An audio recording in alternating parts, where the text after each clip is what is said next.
a big shot. You even have a shirt with your name on it. Your shirt with your name. But do I say? I like that. I like that. Yeah. You want me to get you some? Yeah, you need to get me some. Lydia Teto. Talk to me. I'll talk to you. Make sure when you do mine, all my 3 names are there. Lydia Tetolet. Yeah, I know where you come from. This is good. I like it. So, I want you to introduce yourself. Yes. And the reason why I'm so happy that you're here with me today in the studio, I know you live in Kenya. So when you come here, it's just... So for you to actually create time and come and see me today, I'm grateful. Not taken for granted. So introduce yourself. Wow, Lydia, I've been looking forward to coming here because you've been inviting me, saying we've met out there in the park during your events. We've met in Nairobi, we've met in functions, but I've never been to your studio. So I said this time round, it's a date. It's a date. Yeah. So I told my team, let's go see Lydia. And I think it was a pleasant surprise for you. It was. Yeah. Before I introduce myself, people don't know. They say Chamwada, but there's a team behind me. I have maybe he's behind, and you'll use his photo to show them. Videographer Edison Mutumba and producer Michael Zimanji. They have accompanied me, but here viewers can only see me. And I have a team in Nairobi also. So on behalf of Chams Media, I think I'm representing them here. Yes, my name is Alex Chamwada. I'm just, I don't think I'm big, as you say. I think I like being, Well, receive blessings. Yeah? Receive blessings. Amen. Amen. Amen. Amen. That's what we say. Amen. Yeah. I was born in Elongo village in Vihiga County, Western Kenya. And I went to rural schools. My primary school was the same place in Elongo. High school, I went to St. Peter's Mumias High School. University, I went to, we used to call it rural, More University main campus in Eldoret. So as a rural guy, my first time to go to Nairobi was in 1994. Hey, how old were you during then? A trip, I was in second year at More University. At More University, I did a course called Information Sciences. Yeah, not directly journalism, but related. So it was during a trip, environment trip. We were going to Mombasa. And Lydia, this is so nostalgic. So imagine, that's the day I appeared on radio for the first time. Hey? During our trip to Mombasa, Environment Club. The first time in Nairobi, what happened, I really used to love a program on radio called Mwangaza by James Mwaura. He's still at KBC. So I'm very daring. Yes. So I went to the telephone booth and called, and lucky enough, I found him on phone, and I told him I want to be incorporated in your program. Kama kujitolea, kazi ya kujitolea, as a volunteering to be a presenter in your program. It was a radio program called Mwangaza. It was a current affairs program. So he invited me to KBC just like that. Wow. Yeah, at that time my colleagues had taken a break for lunch. So their lunch was going to buy chips, but my lunch was to go look for James. Focus. Yes. Focus.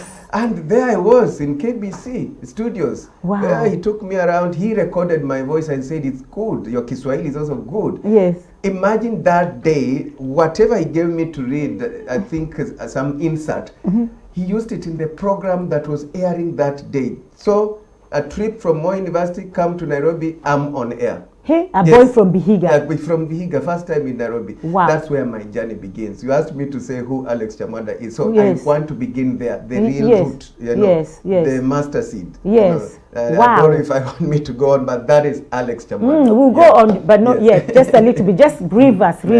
So now, Alex Chamwada, how was your upbringing? Your parents, your siblings? Are you the only child? Do you have other siblings? I'm from a relatively huge family, so to speak. I'm in a family where we were 9 boys. Wow. 3 girls.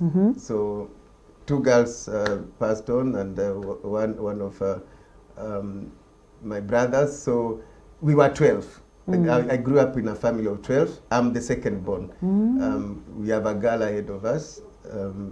So my father and mother were peasant farmers, but at some point my father was a pastor, Pentecostal Assemblies of God. Of course, he did that before. He passed on due to cancer in 2011. My mom is still there in the village, very strong in church. She's a church leader. She's held various positions, including Mama Assembly. So I was brought up in an environment of, going to church and fearing God. My parents were disciplinarians. Don't joke. So that's the environment I was brought in. And so you see, it's rural, sharing things.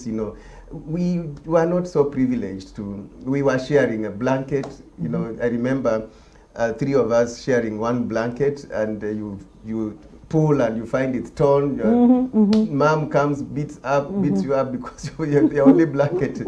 Imeraruka. Yeah, humble, but you see, they really worked hard to sustain our education. My dad had been working in Nairobi at some point before, Kibarua ilisha, karudi mashambani.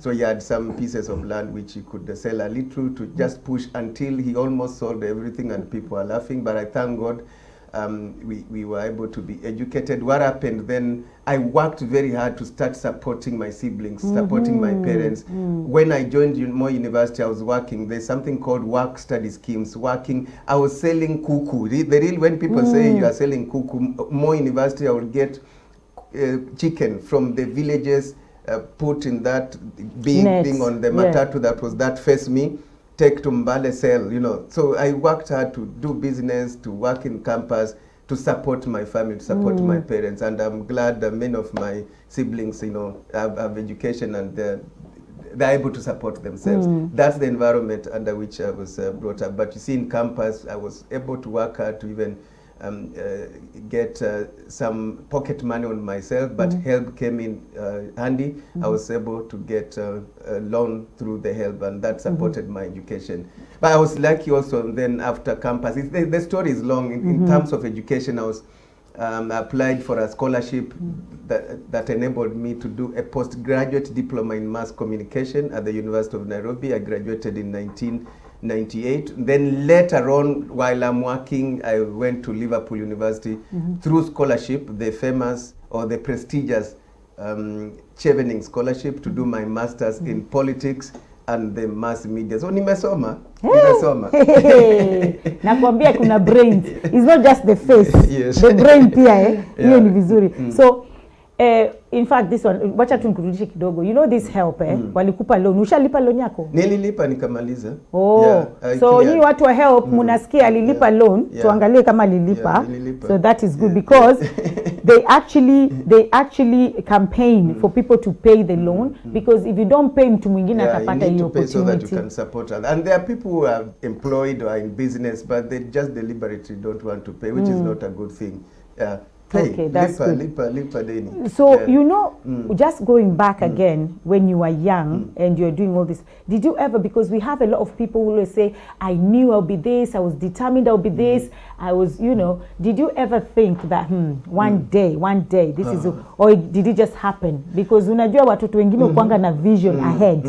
So are you one of those children who had vision ahead, or it just happened? I had passion to be a broadcaster, but when I was growing up, I wanted to be behind the microphone, to be a continuity announcer on radio. I admired the late Gladys Erude. She passed on, may she rest in peace. Tido Muhando, who used to be on BBC. There are many, Sophie Clay on KBC, she's part of those who mentored me, apart from James Umaura. We had there's a Kamba lady who used to do Kipindi cha Watoto every Saturday. You remember? No, I'm nowhere near your age, so you remember. Wanza, she's called Wanza, I'm forgetting the other name. Wanza. So I admired them. I wanted to be a continuity or radio presenter. Little did I know that I would eventually be on TV or traveling all over the world. I was seeing that radio. That was where my ambition was. Yes. But of course, I got a chance to start doing the voluntary job for KBC. Grew, and when Royal Media Services began, they began with the Radio Citizen. I was the first reporter of Radio Citizen. Of course, there were presenters, so many of them. Granton Samboja was there as a presenter. The late Mohamed Juguna, and so on. So, but for reporter, professional, I was the first reporter to be employed by Royal Media Services in 1999. That's radio. But before going there, I'd started doing some stories on KBC, because after my postgraduate diploma at the University of Nairobi, I went to KBC now for a formal internship in the newsroom. So I'd been on TV, reporting on TV, but went to radio, on Radio Citizen. But TV Citizen began later, so I was also among the first ones. One thing leads to another. I mean, then I got an opportunity to go to Voice of America. I've been to Voice of America in Washington, D.C. for an internship also. It was an exchange program between Radio Citizen and Voice of America.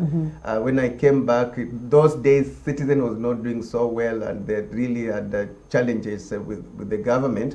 So KTN took me up in 2001. Now that's when I started really going up in TV reporting. Yeah, before I realized, as I said, I got a scholarship to go to do masters in Liverpool University. At the same time, just before I went to Liverpool, I had a 1 month stint at CNN in Atlanta, Georgia. Wow. So all that really, it was just pam. Just, you know, pushing me up and up in terms of television reporting. So that's how I grew from radio to television reporting. I was at KTN for 7 years, then went back to Citizen. Then I resigned in 2014 to begin my own productions. I know you'll ask about that. Yes, so I don't know if I've answered your question. Yes, my ambition was in radio presentation, but just things took their own course until I found myself. I'm on television and I'm global, and I thank God for that, Lydia. Yeah. I'm so happy that you're actually taking us through the process, because what happens is some people either they don't care about the process, they don't know the process, they're not interested in the process. They just want the final product. They want to be like Chamwada. They want to be. They want, you know, from college. Exactly, but they don't know the process that you went through, the fire you went through, the barriers you had to cross, the hurdles you had to jump. So I'm actually excited that you gave us the way you went, this and this and this.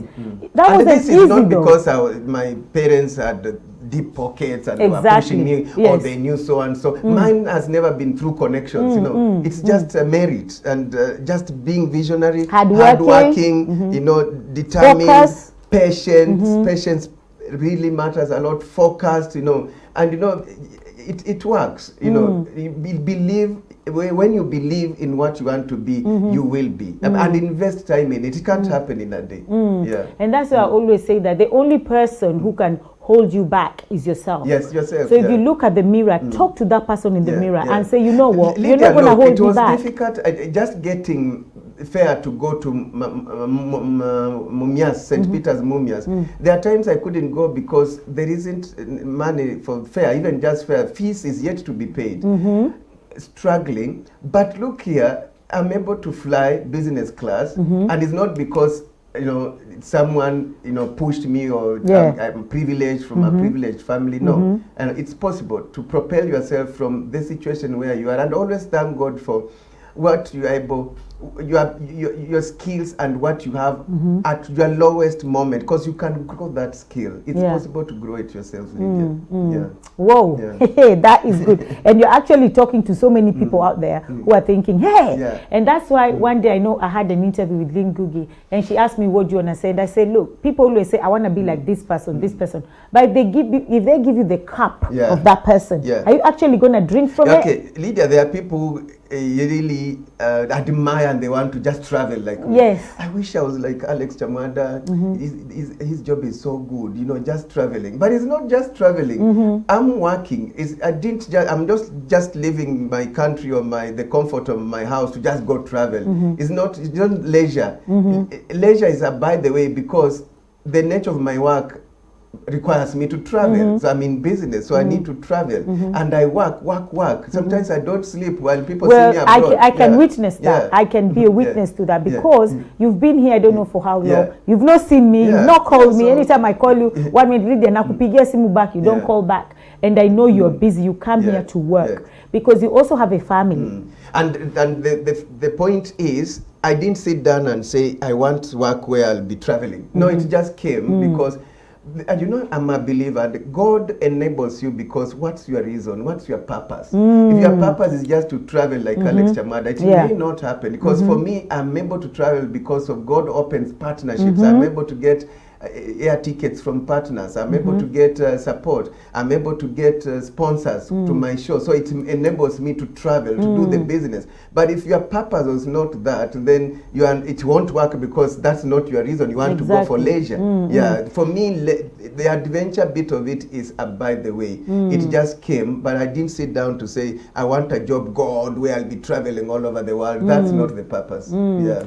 And also, I know what you said, work in faith. So work in faith equals to success. And so I'm you have doing to put this the work for humanity. Exactly. I'm doing inspiring, informative, educative content for Kenyans. You know, they say I take them around the world without a visa. That's quite powerful. I'm able to bring the world right into their living rooms.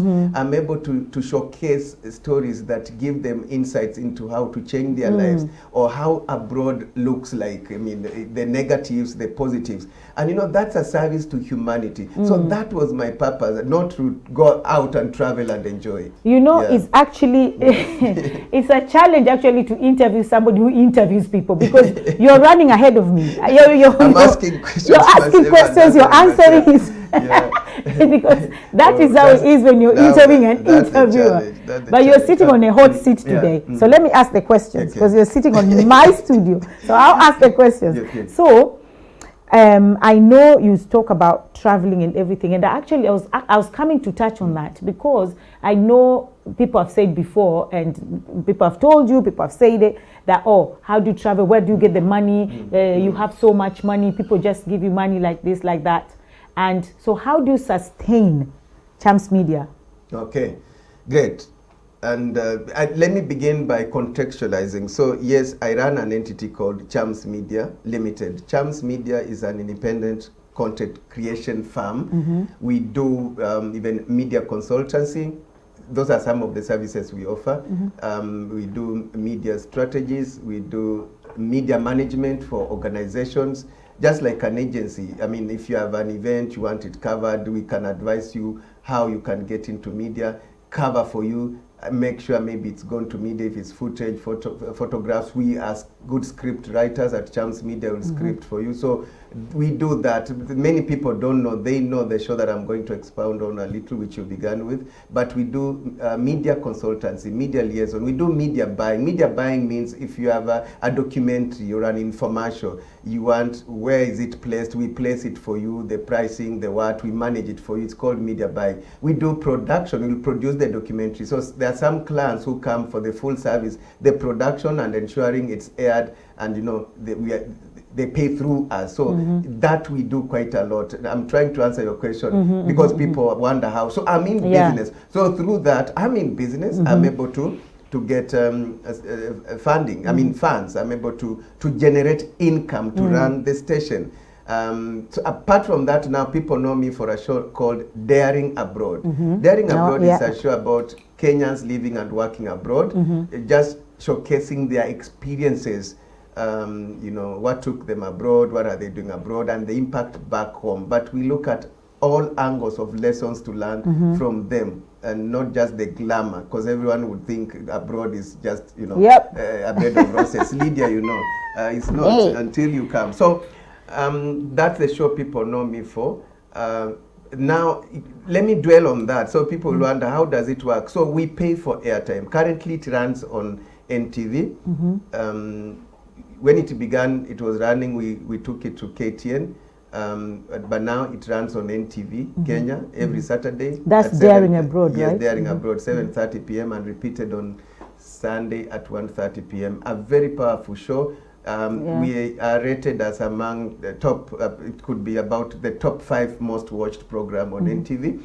And we pay for the airtime. So now the airtime is ours. We're able to generate money. We commercialize. You know, for those who understand, I don't have to go into details. You can commercialize airtime. Yes. So, I mean, if I'm coming to London, some give through barter trades, like Kenya Airways has been one of our partners. I mean, they give in tickets, we give them airtime. We do stories for them. So it's not even for free. People think KTN is giving Chamwada free. It's not free. Yes. It's a trade. They are benefiting by getting the visibility which they could be paying for advertising. You know, so that's just an example. You've come in the past, let me reveal, we've worked with you where you've gotten as a sponsor. Yes. Wild Remit, I think I'm free to mention. Yeah, you're free to mention. So that's how we get, the oil to sustain us, you know, the oil, you know what I mean. So we're able to travel, and there are some who will call us, come to Australia. We've organized ourselves. We'll buy our tickets. We'll cater for accommodation. We'll do transport. So going already, logistics are organized. And then I'm able to do like 10 stories while I'm there. Then on my airtime, people are able to, if you want to mention, I can mention you in my show. I can do advertising in my show. So that's how I generate revenue. I'm not just traveling for leisure. I don't know if I've answered your question. No, that's a very critical question that I'm in business, but it's also, then I'm not giving an impression, then it's rosy, I'm swimming in money. No, it's a business like other, because I have bills to pay. I've employed 15 people. I have to make sure they have a salary every month. I pay KRA, you know. So it's a business like other, where probably even when you came to my pocket, you may find no cash, but I'm running a business where there is cash flow, you know. And you know, in business, sometimes we don't say how much money do you have in your hands. It's how much money is in the business. So I'm happy that I'm able to sustain the business that way. I don't know if I've answered No, you have actually, you've answered it 100%. Now, going back to daring, I know you have this program, it's called Daring Abroad. And there's, just going back, there's, when you were talking about the first time you went for an interview, you went to the call box and you just called it, you told me, Lydia, you know I'm daring. And I was thinking, wow, you just mentioned daring. Is that where the word Daring Abroad came from? Or you just, how did this name just come, Daring Abroad? Because I know it's a very, unique name, because it is. Yes, it's there's something about that. And you know, people apply, even when you see some taglines on TV that are saying a daring what? Daring is so powerful, you know. People have borrowed it from me, and people apply it locally. When people see me in Kakamega, they say, now you are daring in Kakamega. You know, I've been branded the daring man. So it's nice that I'm daring. Then the nature of what I've done is also daring. I'm daring myself. But I didn't even think about it that way. I'll shock you how it came. So the name just came. You'll be shocked. And this is quite inspiring. I hope the guy is listening. This is what happened, Lydia. So I was toying around with the idea, now what do I call this? I wrote down some names. I said Extra Mile. Okay, another one I think was Living Abroad. Another one was something diaspora. So I asked a friend who was, you know, sometimes in life you have friends who you confide in what you are doing. They don't have to be from your profession. The people you can quickly call, I'm working on this. I have a friend at the National Assembly called Kipkemoi Arab Kirui. Okay. He's a clerk at the National Assembly. And we've been friends for a while. So when I told him my idea, I want to work on this, and it was on phone, so he told me, give me a minute, let's think. Oh, Alex, he asked me, so what will be, what exactly will you be showcasing? I explained to him, then he just said, Alex, that's daring, just call it Daring Abroad. And I told him, in fact, you're medonjo. That is so it. You see, he's not a journalist, so the name came from a person who is not a journalist. And I didn't even, but I just said, that is it. And from day one, ilishika moto. Ikadonjo. Ikadonjo. That's a nice one. And we're now saying that he's not even, the guy wasn't a journalist. But I know people also confuse you. Some call you a journalist. Some call, who are you? Are you a journalist? I'm a journalist by profession. I'm a trained journalist, a professional journalist. And who has grown through the ranks doing practical work, unlike many journalists who have, you know, grown yearning to be editors, to get big positions. Ask anybody in Kenya. I was not like that. I would refuse to be promoted to be an editor. Even if I have a title editor, like at Citizen, I was a political editor. No, at KTN I was political editor, at Citizen associate editor. But my work was just out there. Yes, I'm managing a team, politics or what, or features, but I'm just going out, you know, I'd lead by example. Until my employers would really now even say, that's where Alex belongs. Alex belongs outside, not on the desk. Yes. And will gain more by him being outside. And you now would bargain for even better salary without big positions. And it works even elsewhere. I've seen it at CNN, whatever. A good field person, you know, the structure in most employment scenarios is that your boss should earn higher than you. Yes. Me, I was able to earn higher than my editors who are ahead. Why? Because, of course, I had grown horizontally. I have all the experience. So it's justifiable that maybe an editor who is supervising me ahead of me is maybe 7 years into the profession or 10 years. I'm 15 with the experience that and I've been growing horizontally. Yes. So salaries don't have to go to be proportional. Proportionate, what is the word? Proportionate to the positions. So I was able to work my way out to still earn better while just remaining a reporter, being a field person, and the passion was just there. What did you ask? Am I a journalist? So yes, I did well for myself to do local and international stories. But then I reached a point and I said, I'm not growing. I just want to do even more stuff that, but you see, the newsroom and the nature of news, it's really routine. It ends up being routine, you know, the normal politics. I said I've overgrown this and I'm not seeing myself growing. I resigned to say I want to do it differently on my own. Now that's daring. Yeah, that's daring. I resigned from Citizen in 2014, early 2014. Just because I wanted to reinvent myself and be able to tell my own story. But it was challenging, very challenging, because it was not easy to have media take my concept and believe that they can work with me as an independent person, because they would ask, how will we pay you? Your show has no commercial value. You know the normal stuff, you know. It will not attract advertising. Or who will watch Daring Abroad? There were those questions. Who will watch the Chamwada report? I'm telling you. You know, but thank God KTN, and I want to thank them, KTN News Channel, when they started the new channel, that's when they needed content and they saw the concept. I want to thank, you know, it's good to name names. No, it's good. It's good. In your show. Sam Cholet, who was the CEO at Standard Group then, and Joe Ageo, the managing director or editorial director. They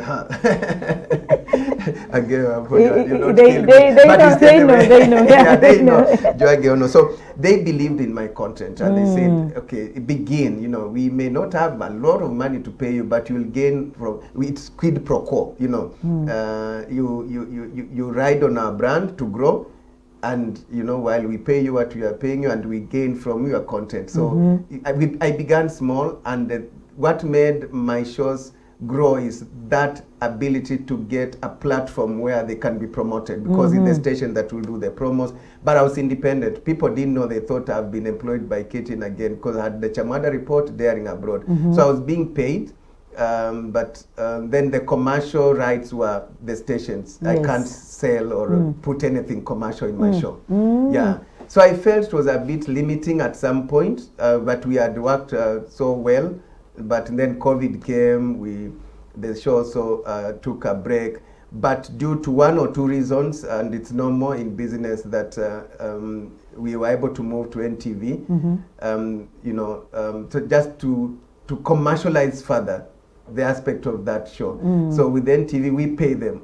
And like KTN, they were paying me. So NTV, we pay for the airtime, and we commercialize the program. So who am I? I'm a journalist who turned my skills into business. And it's not easy. Not so many journalists. Many journalists, sincerely, Lydia, are now able to probably go into media consultancy, PR, maybe strategies, which you are still paid, but it's not typical business where I'm running an entity with equipment, my own equipment, my own videographers, producers, you know, a newsroom setup, but turning it into business, using my brand name as Alex Chamwada to tell stories, but who is paying me? Not the station where it's airing, but you as my partner, Lydia.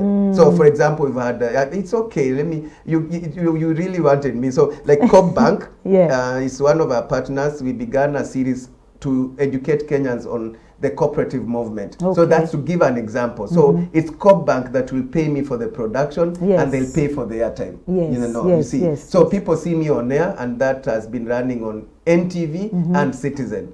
So who is paying me? The partner, not the station. So people see me on TV and they're like, oh, nimemwona KTN. Kwani alienda KTN? No. Nimemwona Citizen. Wanachanganyikiwa Lydia. And then I may have even 3-4 documentaries running the same week. One is on Citizen, another one on KTN, another. So I'm using my journalistic skills to be on air on my own from outside. And you see, this, I thank God for this, Lydia, because while my colleagues, you are on one station, confined there, I'm able to be in all the stations. And you see, the pride is I'm contributing to the growth of media because I'm paying them.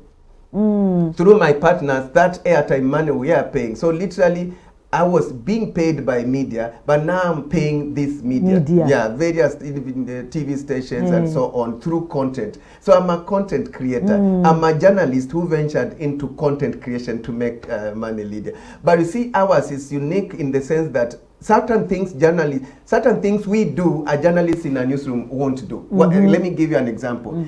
If a politician, if you found me with a politician on a table counting money for me, then you see I'm doing a story about him. For example, we had Honorable Musalia Mudavadi. We entered into a partnership to cover his missions abroad. There's a time he visited the US. So he called me. We want your services to come cover us, send footage to the media, and also put us in your show. And I pay for the show. So one, isn't he not going to pay for the show? Exactly, he has to pay for the show. Yeah. Secondly, the cameras. I have to cost the cameras, the professional fee. So nobody should say, wow, Alex is being bribed by Honorable Musalia Mudavadi. You see what I mean? But a reporter, political reporter in the newsroom found Honorable, I'm just giving us an example in good faith, Honorable Musalia Mudavadi is my friend, that counting money for that political journalist, people say he's being bribed. That's the uniqueness. But then we are careful, again, while we are independent, we do stuff that is not, say, propaganda, things that we do. We are professional. So if Honorable Musalia Mudavadi is meeting Kenyans in the US, it's the normal, what is he telling the Kenyans? Oh, my agenda is this. But we will not, you will not pay us to put indecent or bad content on there. I will not take your money. That's what I mean. So the content, we take the money, but ours is to give you a service and to be professional. Like if you are lying, we'll not, even if it's a politician who paid us, we'll not put lies on air. It has to be factual. So, but what we've excelled in mostly is development content, which is away from politics. We don't touch politics. Like the Musalia trip is not politics per se.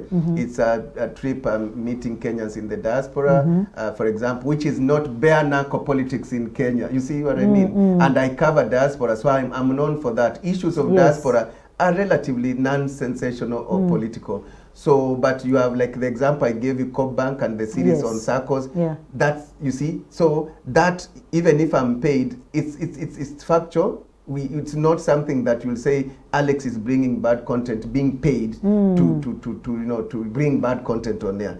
That's now the difference. You asked who I am. So I'm a journalist who is turned into a content creator to earn a living, to employ people. I'm an employer. You've also created employment. So, do you ever regret going solo?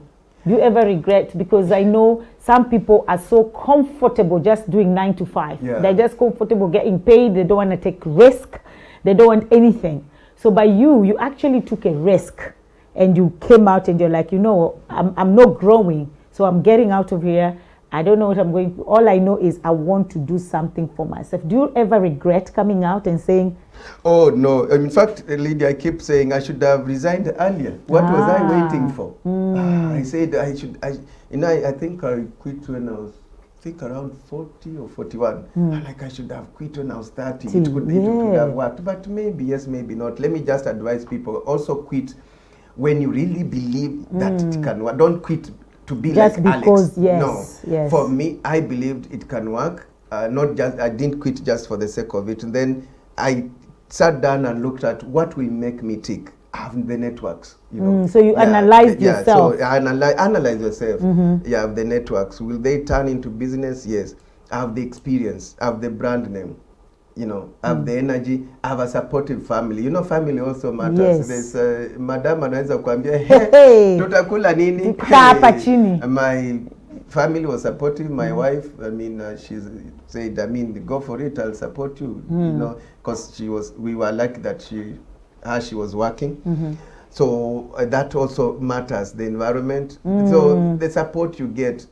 But I don't regret. Why? Because I've grown bigger than when I was in a newsroom. Yes. You see, there is that flamboyance of appearing in news at 9 p.m. first story, which I used to, you know, every day, and there's a lot of limelight, millions of people.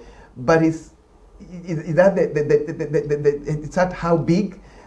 How big is where you're able to do a series like the Cobb Bank one, you're able to do documentaries to run on various media, you're able to employ people, you're able to have crews. As we speak, I'm here with my crew. I have a crew in Kisumu, I have a crew in Lodwar. At the same time, I have a crew preparing to go to Bungoma. I have things running. That's big, isn't it? That's big. Yeah, it's not appearing, it's not about fame. Yes. Yeah, it's about what are you able to do with your skill.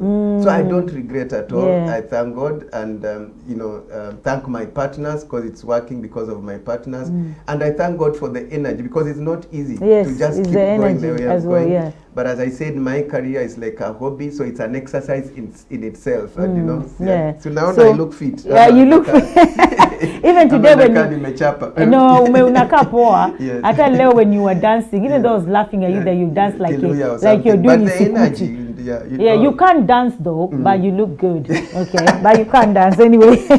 So I just want to say that people's perception of who you are should not be your limitation. Or people's perception, people should not project their fears on you. So people say, oh, you can't do it, you know. How are you going to do? Because there's a lot of that. When you want to do something. Yeah, people told me, will it work? Yes. Yeah, my fellow journalists, because I had this thing of now it will be global. But how? Yes. Because even internally in those newsrooms, it's true, it's not easy to have crews traveling every other week. And that is people now projecting their fear on you. And we allow that. People thought if I was traveling, if I was thriving, it was because of an employment scenario where, I mean, employment, or the employer is supporting me, they're giving me money.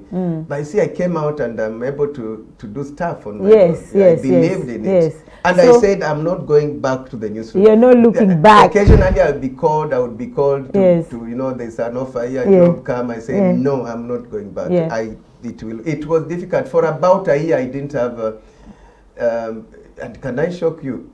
After I'd resigned, you know, as I said, my wife had a job. Yes. Do you know her job ended? What? Yeah. Let me just say, she was working for you. Lydia, people don't know. She was working for you. And I'm sure maybe she'll be watching this. You remember you? Yes. The mobile? Yeah. You, I remember. You know, they closed. So then both of us are looking at each other. So you're all We jobless. are all jobless. Hey, problem. You thank God she did not give you a black bag until you take your clothes and get out. Until we had to change some things to adjust, you know, let me not go into details. you know what I mean, Lydia, to adjust from here to there. You know, but you stay move focused. Houses, move so that you can pay less rent. No, but you stay focused in all this. I was focused, she was focused. So I liked her determination because she said, I'm going to get another job. She told me, you should clear your line ya biashara. Iyo ni yako. Imagine. But then she was lucky because eventually there were openings at Safaricom and she was able to get a job after, you know, a couple of months, I think 5 or 6. So then again, that now was a boost because at least one of us is in job while I try biashara. But for me, mwaka mmoja hakuna kitu because I'm just still toying with the idea, and media houses are not willing to take the content. For 1 year, jobless. I would just try once in a while MC, you know, you have to survive to MC. Yeah, to survive. You know? That's not even enough money. Maybe to your dinner. I'm the one dropping kids to school, dropping my wife to work. So I was the one running errands. When I to a houseboy. Yeah, I was the houseboy. Yeah, but I never lost focus. Yeah. I want to say thank you to your wife because anyway, the Bible says that he who finds a wife finds a good thing. But also, we have so many Jezebels out there. So the ones that meet Jezebel, they'll bring you down like the walls of Jericho, trembling down. But we thank God for your wife. So I want to ask you, what is the most dangerous interview or place you've ever, not interview really, there's no dangerous interview, but dangerous place? Because I've seen you somewhere in Lodwar, Ukondani, and I was like, hey, damn, how did he get there? People of Lodwar will say, yes, you are depicting us negatively. No, it was, I mean, all right, okay, I'm sorry, Lodwar people. I am sorry, Lodwar people. But I've seen you somewhere deep, and I was like, how did you get there? Okay, let me of just course, I'll mention that those ones are known. They may not, but I've done quite a lot positive stories there. Mogadishu. Yes. I think for me, where of course we've been to DRC, those are like places where there's war. Is known. There can be anything can happen because of the war. How do I put it? Like Mogadishu. So let me begin by saying I've done positive stories. Like the most watched story on our YouTube is a story called Mogadishu Today. Where we went out of our way to tell the other side of Mogadishu, because every journalist going there will show you tattered buildings, insecurity, things are bad, what. But we went to say, hey, look, planes are landing, huge planes, Turkish airline, what, the airport, and we showed planes landing, taking off. We showed where we were staying, one of the 5-star hotels. We went to the farms, showcased farming, the feel-good story of Mogadishu. That place. It is the most watched story. But you asked one of my most dangerous places. Yes, still Mogadishu. Why? At some moment, there's a place we stayed, and then within 2 days, it was bombed. And like, what if we were there? You see? But you see, I'm able to navigate and still tell stories. One day are positive, but we've never told the negative stories of Mogadishu. I'm just saying a place where has been dangerous, but thank God nothing really bad has ever happened to us. I feel so sorry because even there's a former mayor we interviewed, I think I was with you, Edison, of Mogadishu, Osman. May he rest in peace. We interviewed him. When we came back to Kenya after some days, imagine he was assassinated in the same place we interviewed him. You're kidding. And I'm like, what if I was there? Whoa, now that's dangerous. Yeah, so that is dangerous. Yeah, but I'm not implying, because we've done so many stories about Mogadishu. Yeah, of course. I love the people of Mogadishu. They love my content. But I'm answering your question. Even there's a place we passed around Parliament, did some shots there with Edison when we were flying out that day. On landing to Nairobi, we are reading in news that place has been bombed. Yeah. And how does that make you feel? Like, I mean, you have certain professions, policemen, doctors, where it's in passion. Really, of course, before you travel, you would have taken precautions of ABCD, you'll be advised. Because of course, and then if that place was bombed, I'll fear going again there tomorrow. But maybe at the time I'm traveling, you've done your research, things are okay. So it's a balance, and you also always thank God when it's okay. Of course, you are talking of dangerous. It's not just about places. COVID was such a something, and for people like us who have to travel, it limited a bit of our traveling. But I want to thank God, Lydia. We really traveled during COVID. I did a lot of COVID tests until I used to go to Aga Khan, and they were like, Alex again. I think I did over 30 COVID tests. Wow. I was still able to travel. When Tanzania, nobody, people are fearing Tanzania, nobody wears a mask in Tanzania. I went there during the days of Magufuli with my cameraman Eric Maweu. They are shocked to see you with a mask. In fact, you are the one who has COVID. So we threw away the mask. Handshake is normal. So we were scared. In fact, we said when we land in Kenya, the first thing is to go for tests. Yeah. So we went for tests and we were all negative. You know, so dangerous, yes, but you're able to navigate. We thank God. During COVID, Lydia, we were traveling. There's a day I landed in New York. And on the counter were barely 5 people in the immigration checking in. Yes, because nobody's traveling. People are not traveling. In the planes, you'd find you are 10 people. In the, you know. Wow. Yeah. Hey. But you see, then you are saying, while the world has stopped, I want to thank God. Yes, exactly. I'm able to do my stuff and travel. So have you, I know you've done like thousands and thousands of stories. But I'm sure within all those thousands and thousands of stories, probably there's, I don't know if there's one you've ever done or, and you're like, why did I do this story? Is there any story, or, I mean, without mentioning which story that was? When I was in newsroom or any? Yeah. Wow, okay. Oh, I think it borders to like the mistakes or things I may have done wrongly and it haunted me. My first ever encounter was with the late Olentimama.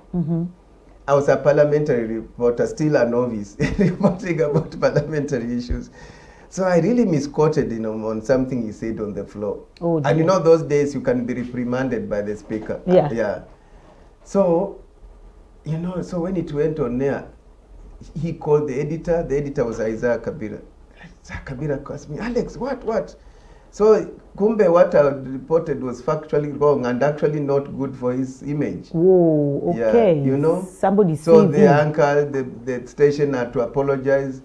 The following day, I was not in parliament because I feared, and I did go there. You said,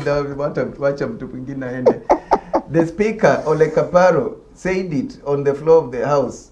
And they named him. You know, naming is like saying a reporter who got it wrong, don't do it again, and this is blah, blah. So imagine being named in parliament and, you know. That's bad. Yeah. So, that's bad. So we are not, we in any profession, you find you get it wrong sometimes. And, but that's part of the experience. Then by later, really, you know, you now use that to make sure you are getting it right. Yeah, you become wiser, and that's part of the process anyway. Is one of the, I don't know if there's another one. In terms of stories, content. Yes. Yeah, I did a story about something about quack journalists. And actually, there were quack journalists.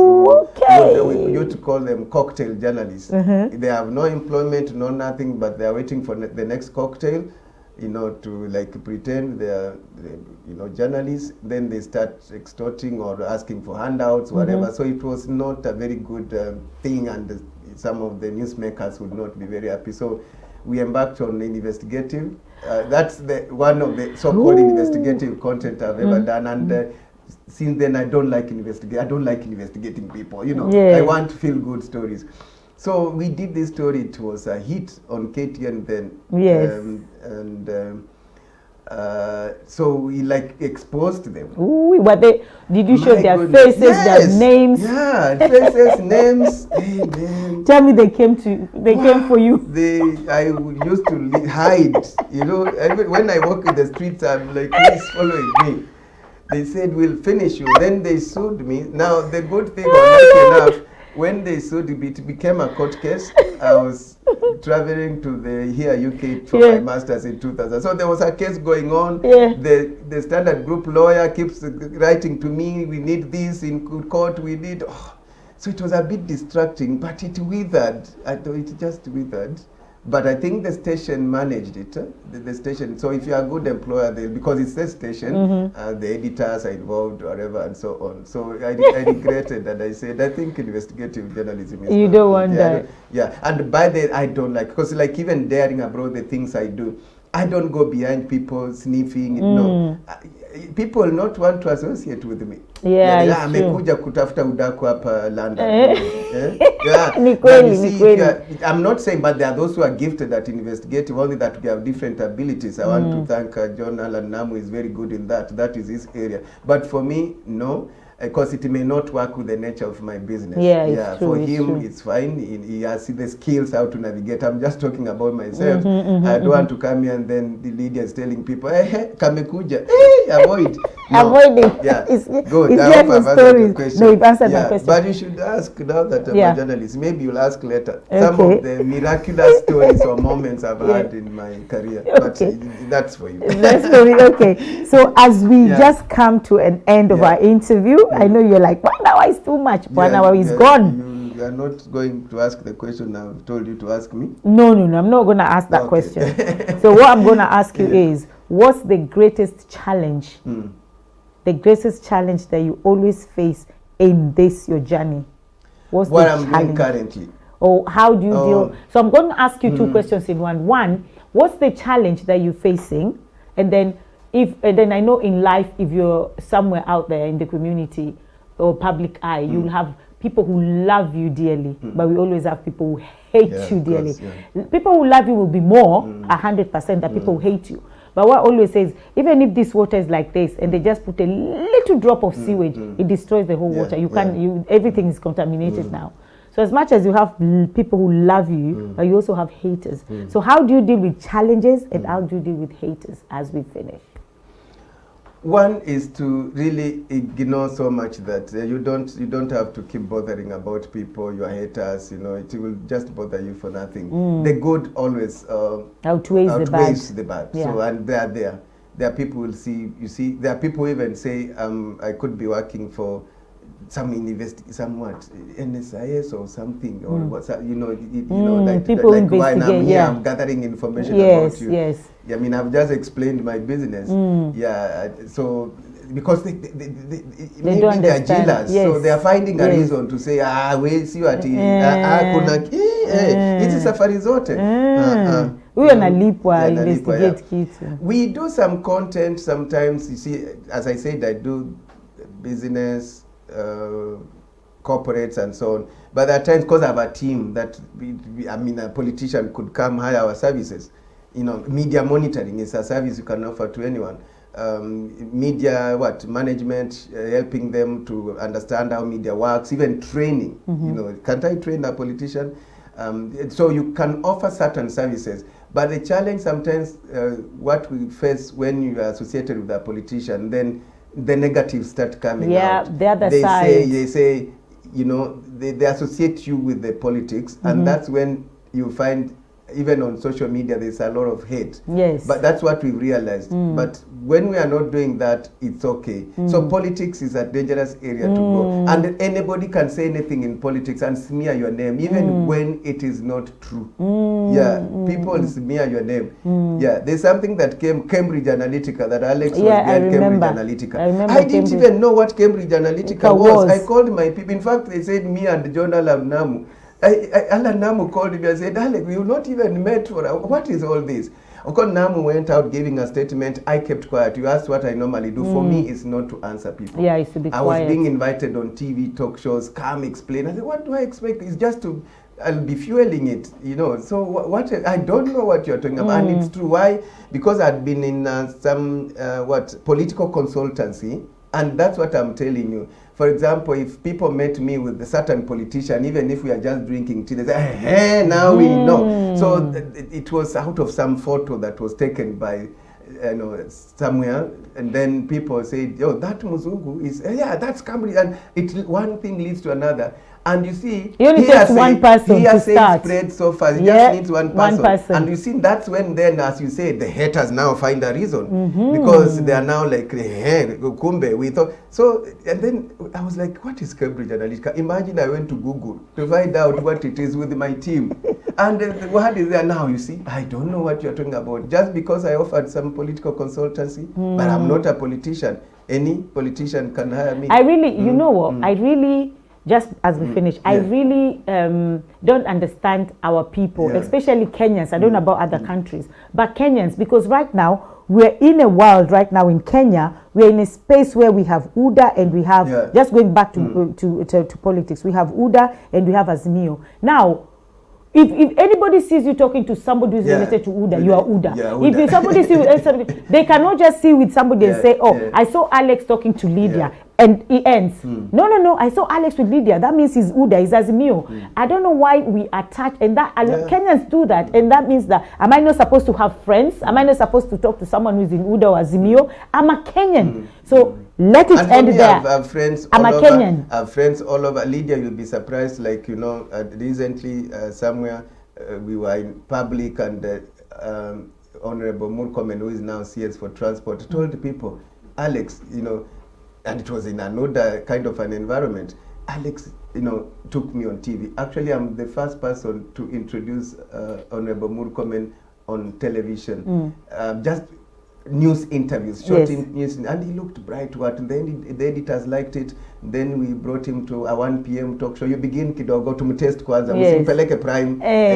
You know, yeah, honestly, he'll tell you, I taught him, or rather not teaching, you know, TV is different. You see, trained, you are so trained, or gave him tips on the dressing for TV, because TV is not for, you know, fancy things, you know, grooming, you know, TV. Ask Honorable Murkomen, and he was appreciating me and telling people there. So we've worked with people from across, you know, diverse, you know, environments and so on, and we appreciate that. Many people, you know, I remember I used to do a lot of interviews for TV for Justice Smokin Wanjala, you know, the former Supreme Court Judge Jackson Ojwang. He was the Dean of law at I think Parklands school. I, you know, would go to his class. We gave them a lot of those visibilities. What has made some of these people, and some of them really appreciate many people. So we've done quite a lot in terms of just, you know, changing, you know, our lives and how we do things. Well, I may talk. Thank you so much, Alex. Thank you so much for coming to the studio. I am so privileged. I do not take this for granted. So I'll just say thank you so much. Wow. And thank you so much, everybody out there watching us today. I'm not going to say see you next week on Thursday. I'll say see you next week on Wednesday. This was a different platform because I had a very important and special person in the studio today. So I'll say thank you very much once again. And like we always say, it can only be God. So love you all.